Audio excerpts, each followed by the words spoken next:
Okay, so here's a video focusing on the problems that relate to parallel circuits. So we go from page 140, here's 141, here's 142, 143, 144,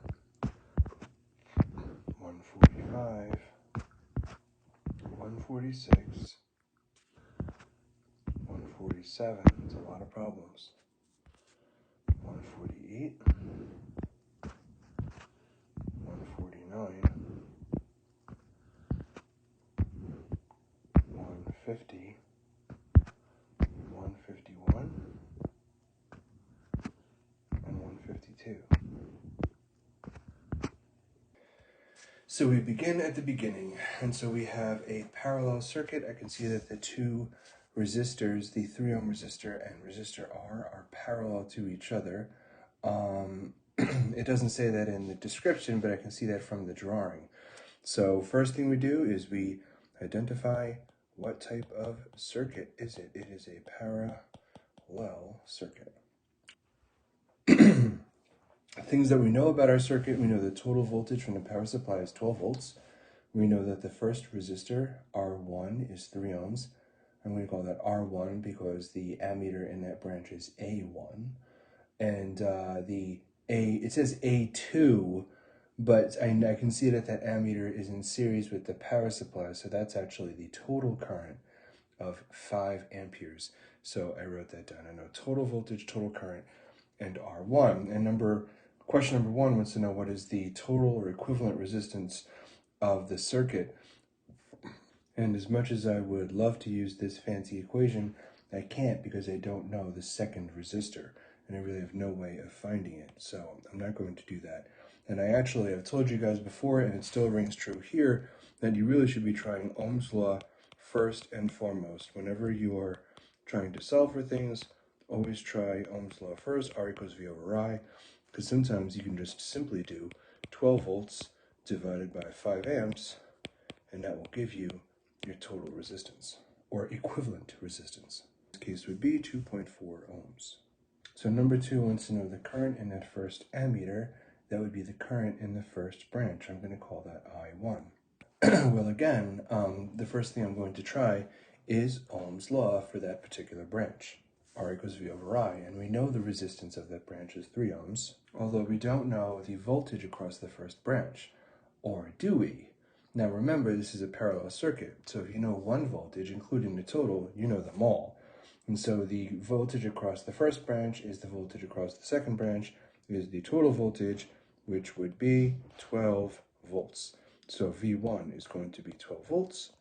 And so if I cross multiply, I get that the current is 12 divided by 3, or 4 amps. And then last but not least, it wants to know what is the resistance of the other resistor, of the third resistor. Now you can try using Ohm's law for this, because we do know the voltage across that resistor is 12 volts, but I don't know the current. And you could figure out the current. I mean, the total is 5 amps, and the first branch current is 4 amps, so that means that the current in the last branch is 1 amp. So with 1 amp of current and 12 volts of voltage, R is V over I, the resistance is going to be 12 ohms. That's one way of doing it, but I think I just described 3 steps. You can do this in 1 step. That's the thing about these circuit questions. You can usually solve them 2 different ways. You come across answers 2 ways, a long way and a short way. So I just described the long way. Let me actually do it the short way. Besides, it uses that weird resistance equation that I think we need practice in. 1 over R equivalent is 1 over R1 plus 1 over R2. Now I know R equivalent, that's 2.4 ohms. I know R1 is 3 ohms. So I can stick those 2 in and solve for R2. You can go and do something like find the least common denominator, but when one of the denominators is 2.4, just resolve the fractions. 1 over 2.4 is 1 over 3 plus 1 over R2. Well, what the heck do I do with this? Well, I want to get R2 by itself, so I'm going to subtract 1 over 3 from both sides. Again, just resolve the fraction. So 1 over 2.4. Didn't I say earlier that the R2 comes out to 12 ohms? Well, there you are, 12 ohms. Next up, 5 through 7.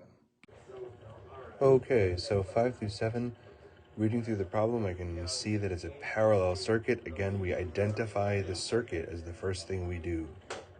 And here's what we know about the circuit. We know the two resistors, R1 and R2, are connected to 24 volts, and it says we have an ammeter in the circuit to read the total current. So 5 wants a drawing of the circuit.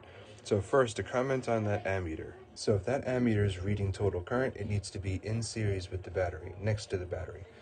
Before the battery, after the battery, I don't care, but it needs to be next to the battery in series. There's our battery. There's my ammeter in series with the battery. I could have put it on the left side too, or the top side, whatever you want to call it, but there it is.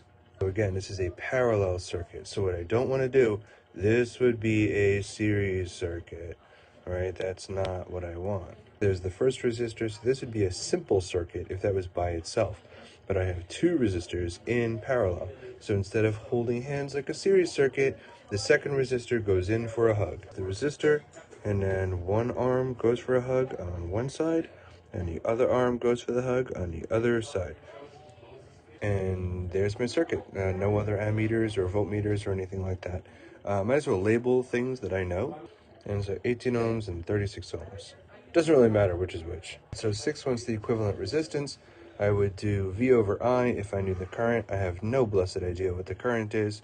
So rather than go chasing after the current, I'm going to just use the resistance rule for parallel circuits. Now 18 and 36, 36 is double 18. So you could do least common denominator where 18 is actually 2 36ths, and when you add them together you get 3 36. So 1 over R equivalent is 3 over 36.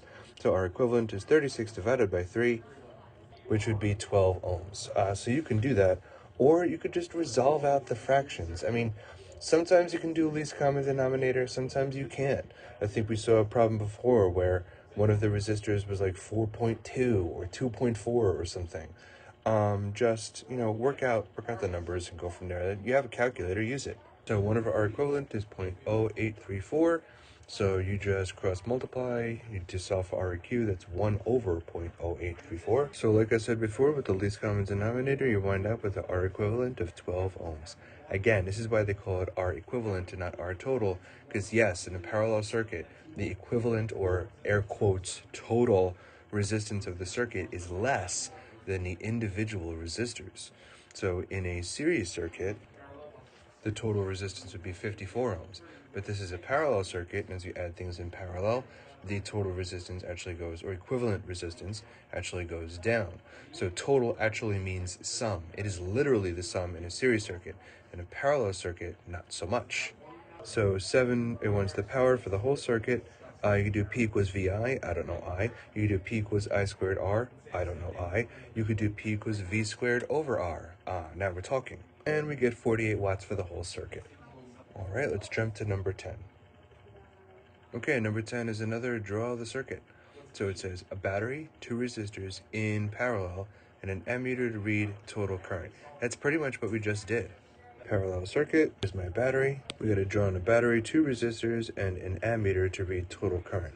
Like I said before, if you want total current, you got to be in series with the battery. In the previous circuit, I put the ammeter on the bottom. Now I'm going to put it on the top. These are my two zigzaggy resistors in parallel with each other. Now complete the circuit. That's it. I got two resistors in parallel, battery, and ammeter for total current. I can tell you one thing: don't do this. A lot of people think, like, oh, I gotta complete the circuit. I gotta box it out. No, you don't. And actually, that's a short circuit. What that's going to do is that's going to catch everything on fire. Your ammeter is gonna catch fire. It's gonna be sad, and everything is gonna be burning, because you just totally made a very low resistance loop, which means you get a very high current output, and that's called a short circuit. That is bad. You don't want to do that. And you might be like, well, why is it bad? Because literally so much current will be flowing through that our ammeter, which is designed to have very low resistance, will have a ton of current coursing through it and will damage the ammeter. It may even damage the battery. Not good. So what am I trying to say?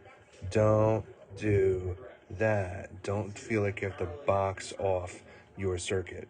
So yeah, we don't want that. It's the same reason why we don't put ammeters in parallel. We only put ammeters in series. If you put an ammeter in parallel, you also get a short circuit.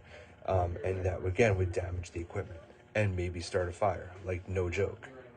Okay, 11 and 13, it's also talking about a parallel circuit. So we got two resistors in parallel. We have a 90 volt, not 30 volt. Where am I getting 30 from?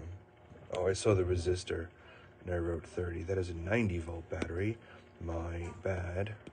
And so 11 says complete the diagram to show the parallel connection.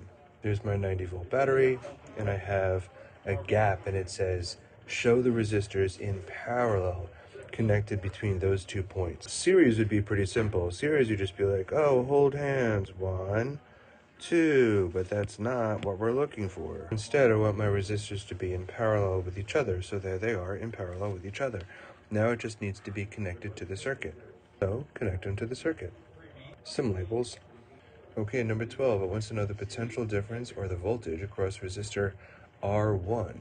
Well, remember the rule for voltage in a parallel circuit. All of the voltages are equal in a parallel circuit. So if I know my total voltage is 90 volts, that is what V1 is. That's the voltage across either resistor, not just the first resistor, across 1 and 2. And then 13 wants, what's the current in resistor R1? Well, I know the resistance, I know the voltage. I'll just use Ohm's law. R equals V over I. Let's multiply 90 divided by 15, and 6 amps in that 15 ohm resistor. Notice I'm not making any tables, any like V, I, and R tables, because I haven't really needed one yet. A lot of these guys can be answered in one shot frequently by just using Ohm's law. All right, so let's jump to number 18, and speaking of tables, they actually give us a table for us. 18 through 22 is all based on this table and information. First of all, it says, does it say how they're connected? No, it doesn't. I can tell how they're connected from the table, but it doesn't expressly tell me if it's series or parallel. But there is a way to tell. So there's a way you can tell just by looking at the numbers. In a series circuit, all of the currents are the same. Parallel circuit, all of the voltages are the same. Taking a look at the table, current, potential difference, and resistance, I can see that voltage is the same. It must be a parallel circuit. So we know that we have 3 lamps and they're wired in parallel. So let's proceed. So 18, and I'm not going to recopy the table. You can see the table right there on the worksheet. But 18 says draw the circuit. So now we know it's a parallel circuit. We have 3 bulbs connected to a battery. Here's the battery, bulb 1, bulb 2, bulb 3. Okay, 19, potential difference in the battery. We know that in a parallel circuit, all the voltage is the same and equal to the total. V total equals V1 equals V2 equals V3 equals 40.1 volts. Take it off the table. All right, so 20 wants R equivalent, so I use the R equivalent equation for a parallel circuit. Let's put the numbers in. We have 89, 365, and 143. This seems oddly specific. We've got a bunch of funky fractions. 1 over 89 plus 1 over 365 plus 1 over 143. Just add those fractions. And our equivalent is about 48 ohms, 47.7 ohms. For 21, it's a parallel circuit, so everything's independent. So if I take bulb 3 out, the other branches, the other bulbs are going to be unaffected. So the voltage across the first bulb is still going to be 40.1 volts because there's no effect on bulb 1 if something happens to bulb 3. And then for 22, it's pretty much the same question as 21. Everything's independent in parallel. So if I take bulb 3 out, the current in lamp 2 stays the same at 0.11 amps. The 0.11 amps I pulled from the table. I will say that if you take a bulb, if I took bulb 3 out, it does affect the entire circuit. As you add branches in parallel, total resistance goes down. So if you were to remove bulb 3, that would be taking branches away. You have fewer options for the current to flow through, and so the total resistance in parallel would go up. So if you took bulb 3 out, the total resistance would go up and the total current would go down. But the voltage and current across each individual branch is unaffected because the branches themselves are independent from each other. Well, that's 15 minutes. I could probably fit the next set of problems on this video, but I already broke this into 3 sections, so it's going to be 3 videos. So this is video 1 of 3, and I'll catch you in video 2 of 3. Bye.